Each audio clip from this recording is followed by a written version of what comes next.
Today, we address procrastination and why we procrastinate. The reason why we procrastinate is simply because our conscious and subconscious thought processes are not in tandem. When you want to do something but subconsciously you don't want to do it, then we have a disconnect and instantly there's a problem. If, for example, at the back of your mind, you feel like doing specific things is tiresome and you have self-limiting beliefs toward doing that specific thing. For example, if you believe that everyone in our family is big, genetically we don't get any, we don't. There's no way we can lose weight. Everyone in our family is big, and at the same point, you are here trying to go to the gym. You see why it won't work? Because at the back of your mind, you have this self-limiting belief that says, no matter what I do, I won't lose weight. It is in the family, the big genes. And here you are consciously trying to tell yourself, let me go work out. You will procrastinate. You will self-sabotage in the process simply because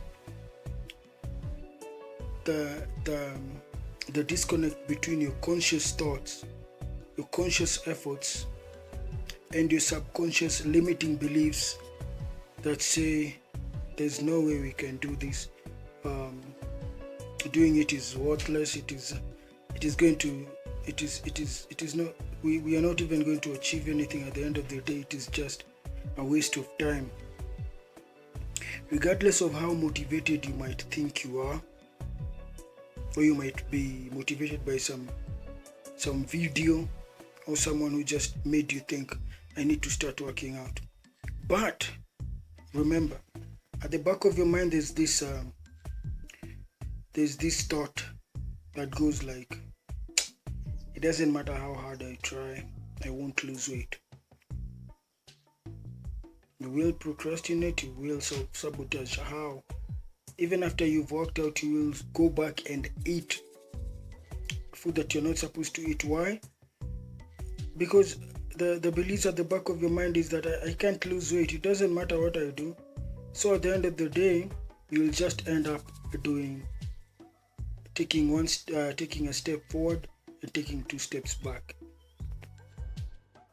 And that is how people usually end up in a comfort zone.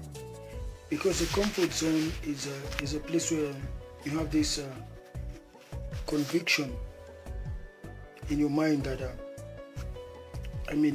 why do I need to do anything, and regardless of what I do, I won't achieve any level of success. So it is not that people are lazy, it is just that most people, not everyone, most people don't see why they should do what they're about to do, because it is, at the end, it will be a negative in their mind, in their beliefs. As long as they have that belief, they will not move. As someone who wakes up with the belief that if I do 1, 2, 3, I will get 5, 6, 7, they will get to work. It is not a question of lack of motivation. It is a question of lack of self-belief, lack of that deep sense of knowing that I will achieve 1, 2, 3 at the end. Once that is non-existent, most people will not even seek to do the basic. As long as I'm addressing the same issues, I have to address the matter of secondary gain. Secondary gain simply means that what are you gaining from non-compliance with your chosen set of actions? For example, if I choose not to start working out, I won't suffer the pain of working out, going to the gym and losing sleep. You see, those are the secondary gains that I get from not going down a healthy path. Going down a healthy path means I have to change the way I eat. I have to change what I eat. There's so many subcategories of factors that apply the minute that I decide that, you know what, from now on I'm going to be focusing on eating right. You have to go shop for the right food. You have to make sure that you no longer just buy anything. You buy something that is beneficial. You have to deny yourself some of the processed foods that are usually the sweetest foods. For simply changing the way you do what you do and how you do it, there will be resistance, because there's so much secondary gain to not doing what you're supposed to do that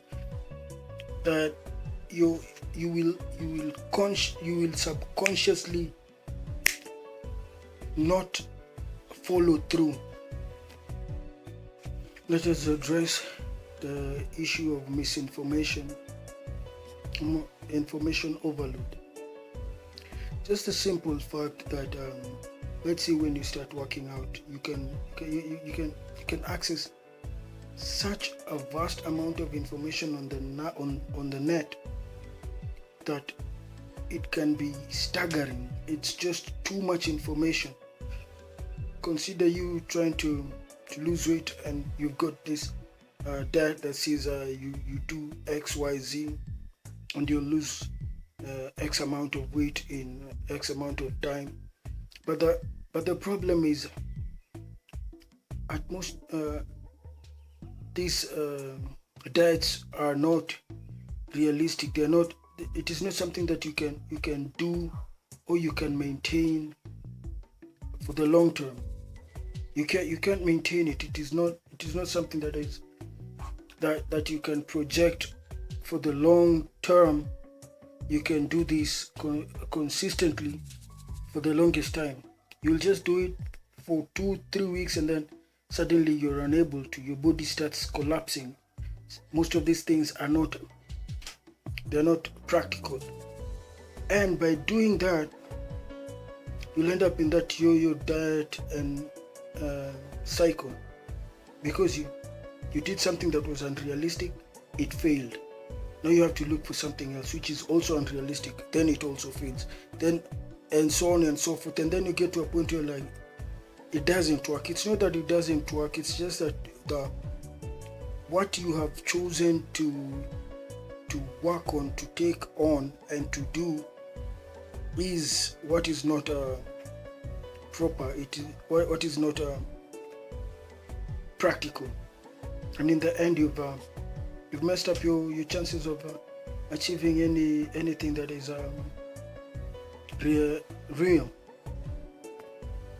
Having those false expectations of I will lose 10 kilos in a month. I've said this before, and it is not.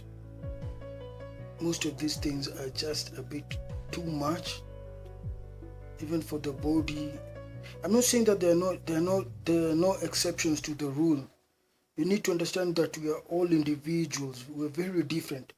I might be able to lose 5-6 kilos in a month, but maybe you or somebody else might find losing a kilo in a month is difficult. You see? So for me to take the projections of somebody else and saying, they lost 10 kilos in a month, I'm going to do the same, that is where the problem comes in. It could have been possible for them, but not for me. You see? Same thing with the gym. That is why everybody needs a specific workout plan. I might not be able to handle a certain amount of weight. You might be. I might not be the kind of person who can do 30 minutes on the treadmill. Somebody else can do an hour. You see, we are so different that putting this this we're trying to say that everyone can or should follow a specific set of goals, a specific set of plan to achieve the goals. That is where the problem comes in. We are not the same totally. I might be stronger than somebody else might have the ability to do the cardiovascular endurance might be higher than mine. You see, it doesn't mean that I am not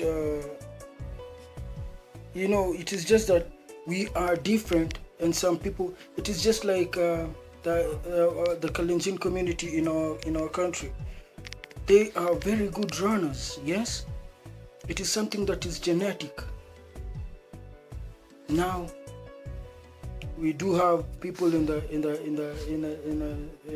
other regions of our country who are just physically built to be strong. They have very muscular bodies. Yes, it is something that is in the genes.